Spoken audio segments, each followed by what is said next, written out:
All right, here we go. Good morning, everyone. Welcome to the CI Chit Chat. For anybody that is new, we're talking CI, which is carbon intensity. Think of it as kind of the carbon footprint per bushel. And as we are quantifying the carbon footprint per bushel, that ties into the carbon footprint of uh, whatever our products are going into in the supply chain.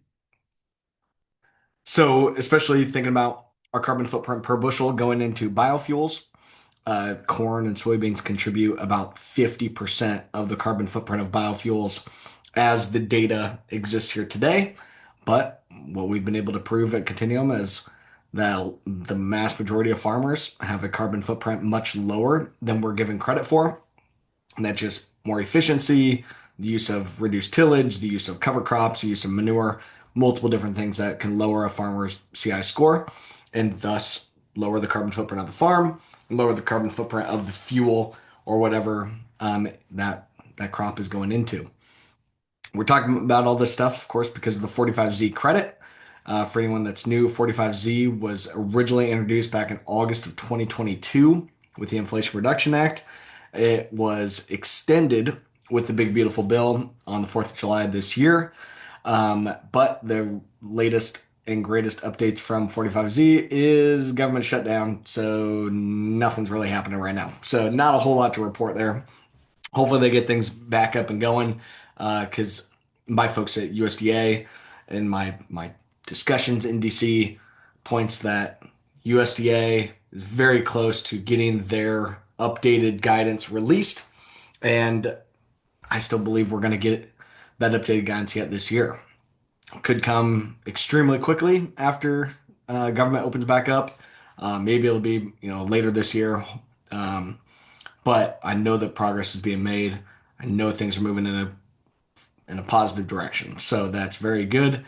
But government being shut down, that means USDA folks are not working. That means at least the majority of them are not working. And that means there's not a whole lot of progress being made on 45Z. So, but what we are anticipating that'll come out here yet this year is an updated calculator, an updated feedstock calculator. The USDA launched one back in January of this year. In the final days of the Biden administration, they launched a USDA FDCIC or a USDA feedstock carbon intensity calculator. At that point, we didn't really like it. We thought it was kind of crappy. But I know they have been updating it. And from what I'm being told about the updates to the calculator, I think it's going to be significantly better than what USDA put out in January. That one was just kind of a rush job. They ran out of time. Now they've had, almost another year, another 10 months to work on it and continue to make improvements. And sounds like it's going in a good direction. So we'll have that updated calculator is what's anticipated to come out. Therefore, we can update our CI scores on the farm, and then they will update the third-party verification protocol, the MRV protocol, which is how you can measure, report, and verify the farmers' CI scores. Continuum developed its own MRV protocol because we knew that government was going to come out with one. So we kind of jumped the gun a little bit, developed our own MRV protocol. We've talked a lot about it. We worked with eco engineers to build it, but Continuum Ag owns this MRV protocol. So we finalized ours.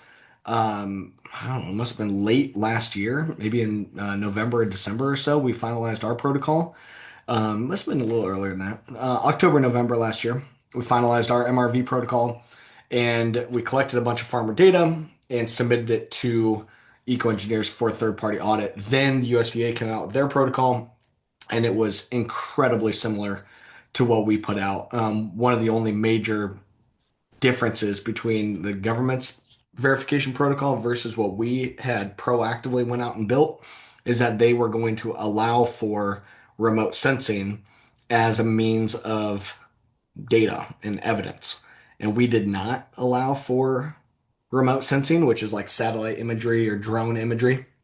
We aren't 100% convinced that that's going to be quite enough. But I know that there's a lot of companies that are improving their satellite imagery and drone imagery. So things are moving in a good direction. It's just when we developed our protocol a year ago, wasn't quite comfortable that we could rely only on remote sensing as a means of third-party audit. But government in their protocol said, yeah, it would be okay. As far as like to verify that you are no-till versus conventional tillage, like you could use imagery to be able to do that, or to verify that you planted cover crop versus didn't. You could use imagery to verify those things. So those are, I can get on board with that for sure. But just a lot of these technologies have advanced quite a bit, especially over the last year, 2 years. So things are moving in a good direction. But anyway, long story short, government shutdown. USDA will get their calculator updated and get their verification protocol put out. We will have to integrate that new calculator into our software, recalculate everybody's scores. Shouldn't take any new data, shouldn't take any new work for the farmers because I don't anticipate it's going to be that much different. We should be set up ready to go. If anything, it's going to be pretty minimal. And then we will update our verification protocol and be ready to continue to audit farmer CI scores and make sure that farmers own that data, own those CI certificates, and then we help you monetize them with 45Z or other programs. And I again very bullish that 45Z and carbon intensity scores, or that carbon intensity scores will be used outside of 45Z is what I'm bullish on. That a farmer carbon intensity score could go and be sold to a pork producer to produce low carbon pork or low carbon milk or eggs or whatever those supply chain private sector initiatives are going to be that could be built on top of this. Very bullish that things are going in that direction. So that's kind of what we got there. Um, Without there being a lot of other updates, I wanted to kind of share a little bit on how we've progressed to this. I haven't really told this story for a long time. So I started Continuum Ag back in 2015. And I originally started putting together business plans and ideas in the summer of 2014. That was the summer of my freshman year internship. So between my freshman and sophomore year at Iowa State, I was interning for a crop consulting company. And originally Continuum Ag was going to be a independent crop consulting business doing soil sampling, crop scouting, crop consulting, and be based in Southeast Iowa so I could be involved in the family farm and um, be back around family and back around home and helping farmers I grew up, going to church with and being neighbors with and that kind of thing. And that was the concept. I have a small consulting company, mostly just Southeast Iowa, and be able to farm with my family. That was the plan. Um, was full time into Continuum. As soon as I graduated Iowa State in 2017, things started growing. Started adding a couple employees in early 2018, and we were really focused on the Haney soil health test, and we still do quite a bit of Haney testing, measuring soil health, creating variable rate fertilizer recommendations, factoring in not just soil chemistry, but also soil biology. But as we were building that business up, we needed some systems to be able to make those recommendations and be able to do it at scale and in a means that wasn't just pencil and paper and you trying to use SMS and Excel files is what I mean by pencil and paper, but doing it the hard way.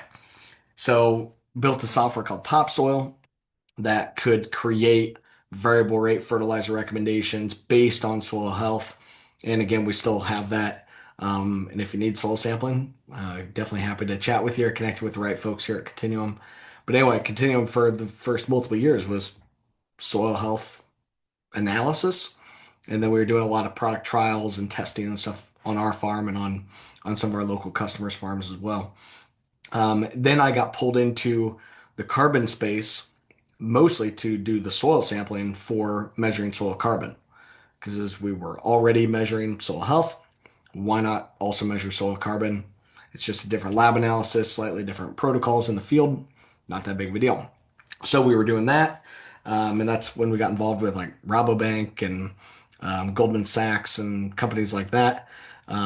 Most of that stuff public, some stuff that's mostly private.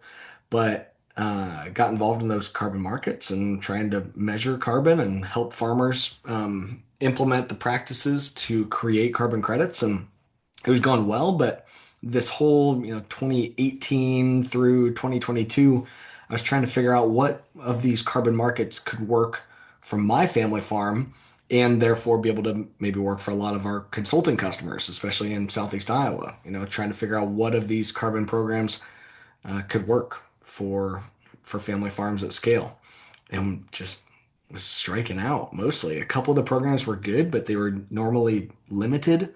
Like the Rabo program and stuff has been great, and it's still been a good thing, but they're just small and restricted and not open to the masses to be able to get involved. Then August 2022, Inflation Reduction Act passes.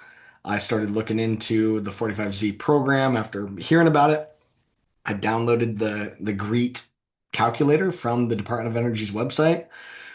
It is super clunky, not user friendly, not built for farmers. That's for sure. It's built for academics at the Department of Energy. But I worked through it and for the first time was able to calculate my farm's actual carbon footprint, which was just the light bulb moment for me of what I'd been looking for the previous 5 years before that. And I couldn't understand why carbon credit programs were not based on carbon. They were just privatized cost share. They were just paying farmers to adopt cover crops or adopt a reduced tillage program. It didn't matter what your actual carbon footprint was. They were just going to pay for the change of practice. And therefore, early adopters like my family and a lot of you on the call, we didn't qualify for these carbon programs because we were already doing the practices that they wanted to pay for. So it really wasn't about having a low carbon footprint. It was just paying farmers to change practices. In my mind, that's not paying farmers for carbon. That's paying farmers a privatized cost share to cost share that practice change. But then again, calculated my family's CI score using the GREET model, was able to calculate that at that point, I think our score, now when I first ran it, was like a negative 4.1. And I ran the math on the 45Z credit, which would have been like $1.90 something per bushel. And I was like, wow, I don't know what, if any, of the money here could go to farmers, but this opens up a window for farmers to contribute significant CI reductions, for farmers to be able to actually get compensated for what they're already doing and additional efforts that they can choose to implement and lower their score even more. And I said, man, I got to figure out how I can monetize this on my family farm and how to help as many other family farms as possible to tap into this thing as well. So that was basically Christmas of 2022. And at that point, I flipped Continuum Ag on its head to focus on CI. And obviously, we've been head down into it ever since. We've scored about 400 million bushels, and those are annual bushels being produced. We anticipate doing at least 1 billion bushels a year once we get these final rules and 45Z takes off, which is 20% of the corn going to ethanol. In position that we could do even more than that if we need to, but 1 billion bushels has been the target, and what we've been anticipating that we could handle for quite a while now.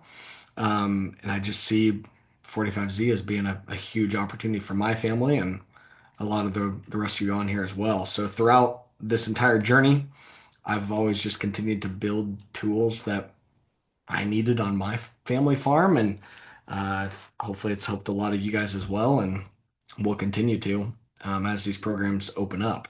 So my family was adopting these. My family was adopting these practices and needed better tools to be able to actually measure be able to actually measure our soil health and measure these changes over time. So got involved in the Haney stuff. Then we were scaling that. So we built software, then looking at the carbon programs and found 45Z and been head first into that ever since. So it's all been about, figuring out how do we solve our own problems? How do we find our own opportunities? And bring as many other family farms along for the ride as we can. So That's really what this is about. Trying to find opportunities for farms like mine and yours. But it's been a long journey, and obviously, we still don't have all the questions answered as we're sitting here, more than 3 years later. But um, hopefully, when things come out, it's going to be good. It's going to be done right, and is really going to make major, major impact on family farm profitability, on stable domestic markets. But for me, it's making sure that this is a big opportunity to drive the adoption of more soil health practices across the landscape. And I think we're already seeing that with the interest that farmers have in planting cover crops to prepare for 45Z or better manage their fertilizer to be ready for 45Z, reduce tillage, all these kind of things. Like I'm just seeing the interest and know the impact that a program like this can make because of the scale of the biofuel market already consuming 40% of the corn grown in this country, but then also, uh, um, just the ripple effect that it can make even outside of biofuels. So that's where things are heading, and really what's got us to this point. But been a heck of a journey, and appreciate everybody that's been sticking in there. And again, at this point, it's let's see what happens with rules coming out here. Again, anticipated USDA stuff yet this year, IRS stuff early part of next year, and things are definitely making progress, which is great. But we'll see how things work out when the details come. So, in the meantime, as always, keep track of your records, keep really good data, get cover crops planted. That's going to be the number one way to lower your CI score. Almost can guarantee that. We know that it'll be part of any program that does come out. Cover crops will clearly be part of it. Um, so if you got the opportunity to plant cover crops here this fall, try to get those on. If you need some details about it, let us know. Thanks, Diana, putting in the chat here a good way to offset some of the risk and cost of adopting these practices. The R&D tax credits we've been helping our farmers get, and uh, so the R&D credits, cost share, all of that kind of stuff. So they there's multiple ways to be able to offset the risk if you are looking at adopting these practices. I can't guarantee anything, but it's just setting your farm up for success. But number one, agronomy and good old agronomic management. That's number one. Try to control your costs and drive as much yield as you can. Bob, what we got here? Talked to Poet Corporate yesterday about 45Z. They said they're not participating until the IRS has finalized the rules, which definitely understand, right? Like, makes sense. They're waiting for finalized rules. All these companies are just kind of sitting and waiting until that time comes. And part of it for Poet, I don't know if they have any of their plants that are currently sequestering their carbon or actually capturing their carbon. Maybe somebody correct me if I'm wrong, but I don't know of any of their plants that are sequestering their carbon yet. I'm sure they'll have some that get on the tall grass pipeline going through Nebraska, but I don't know that they have any yet. So that's probably another piece of why they're waiting.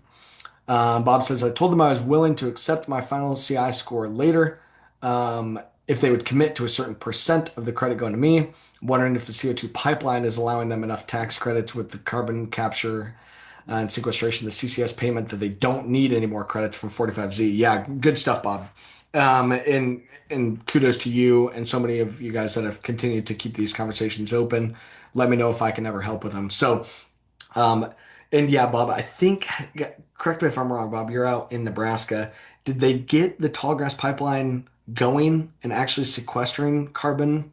I think there's a couple plants that maybe they just turned that on. I'm not for certain yet, but anyway, I know they're getting very close. So the tallgrass pipeline, why they're able to expedite the process and get this carbon capture going quickly is there was already a pipeline, but it was coming from Wyoming going east, like basically to Omaha. I don't know the details, but essentially that's the route. And now what they're doing is they're just reversing and going the other direction. And it's my understanding that there's two pipes already in the ground. I don't know if one of them was natural gas and one of them was something slightly different. I don't know. Somebody can fill in the details, um, but I know that there was pipelines going from west to east. Now they're reversing direction and pumping the CO2 back from east to west and sequestering it in Wyoming. And so a lot easier because now the ethanol plants just need to connect to that pipeline. They don't have to create a full new pipeline all the way to Wyoming, which is obviously where Summit and Navigator and these and Wolf, where they've ran into issues, is they got to put in brand new pipe, dealing with a bunch of new landowners, a bunch of new, backlash in these programs, and a bunch of issues with eminent domain and whatnot. Where Tallgrass, they don't have that problem. They already got the pipeline there, and all you gotta do is connect to that, and you can figure out maneuvering ways and dealing with landowners that will let you, connect. So uh, I know that they got to be getting close. But anyway, back to this specific question. So when Poet or anybody is getting their carbon capture going, that's going to reduce their CI score by about 32 points, which is significant. It's a big, big reduction. So if they were at 50 today, 32 points of reduction, now their CI score is at 18. Very, very low. But they still have 18 points to go. The indirect land use change fix also lowers their score by a couple points. Some of the other things that they may be doing with more renewable energy or combined heat and capture or other efforts might be lowering their score by a couple points as well. But most of the plants should be in that 18 or maybe a little bit lower. And here in some, like one of our plants, they anticipate their scores gonna be at 9 out the gate because they already have carbon capture, like very, very low. However, whether you're at an 18 or a 9 or whatever, you still have those 18 points to go. And you don't max out 45Z until you get all the way down to a CI score of 0. So if they're at an 18, that's a 32 point reduction. 45Z is worth 2 cents per point per gallon as long as you meet the red tape. And then it's slightly adjusted from there, but it doesn't matter. 2 cents per point per gallon on 32 points is 64 cents a gallon. At a 100 million gallon ethanol plant, 64 cents, it's 64 million bucks a year just for the carbon capture, right? So huge opportunity. You deal with one pipeline company, your lawyers and their lawyers, one contract, done deal, bunch of money, 64 cents a gallon. Huge opportunity, much more straightforward. However, you still have 18 points to go or thereabouts. Well, after scoring 400 million bushels, we found that the average farmer has a CI score about 18 points lower than the default, right? Going from a 29 to an 11. There's 18 points on average from the farm side. So if you had 100% of your farmers participated in your carbon program, you could, instead of having a CI score of 29 for your feedstock, have 100% of your farmers participate with an average score of an 11. There's 18 points of reduction there. You take your 32 points plus your 18 points from the farmers, and now you got a CI score all the way down to a 0, and you're maxing out the program. Or say you've got a CI score of 9, like I know one of our other ethanol plants does. If the farmers have an average of an 18 points of reduction, on a weighted average basis, you need to recruit 50% of your farmers to participate, reducing the score by 18. 50% of the grain that you're buying, you don't need to buy the data. Just take the default score of 29.1. Therefore, on a weighted average, you've got half your bushels of an 11, half your bushels at a 29. The weighted average is a 20. That 9 points of reduction takes your score from a 9 all the way down to 0, and you're maxing it out. But you only had to buy 50% of the of your bushel CI certificates in order to get there. So there'll be those kind of weighted average games and stuff that I believe will be played, and that will happen on a mass balance approach or book and claim. If it's mass balance, you could just basically pool, a set number of your farmers together, say we need to get our CI score down by X number of points. Farmers, tell us what your score is, and we will, we'll tell you what we'll pay for it, or we'll model this out and distribute things across the board, or the first X number of farmers that get in and sign up, they will get the opportunity, whatever. Who knows? I will have to work through a lot of those details as they come. I'm trying to have those conversations with ethanol plants, but just like what Bob's finding here, a lot of the plants are easier, just sit and wait and figure it out when the time comes. But what I'm getting at is even if you have carbon capture, you likely still have a lot of other points that you can reduce. The farmers can contribute that. The difference is the carbon capture, you got one company to deal with, one contract to negotiate. The farmers, you could have hundreds of farmers to deal with or 1,000 farmers to deal with and a lot of different contracts and moving parts. Hence why we've been doing all this work too, to create standards, consistency, so that there's a consistent asset that can be traded between the farmers and the ethanol plants, and that asset being a CI certificate. But okay, Bob, good stuff here. Yes, the first product was to start on October 3rd. Okay, so getting some carbon capture actually going. The Fairmont Poet plant is hooked up because I signed the easement over my ground to hook it up. They said their actual equipment is, I'm assuming you're saying, isn't quite ready yet. But ADM and Green Plains are hooked up to the line also. Yeah, and we've seen Green Plains, they announced here recently that they do have an off-taker, a buyer of their credits. So they are getting that lined up. I'm sure Poet and ADM, have those type of deals too. Or likely they're able to utilize a lot of these credits themselves. I assume that those companies have their own tax liability that they need to offset.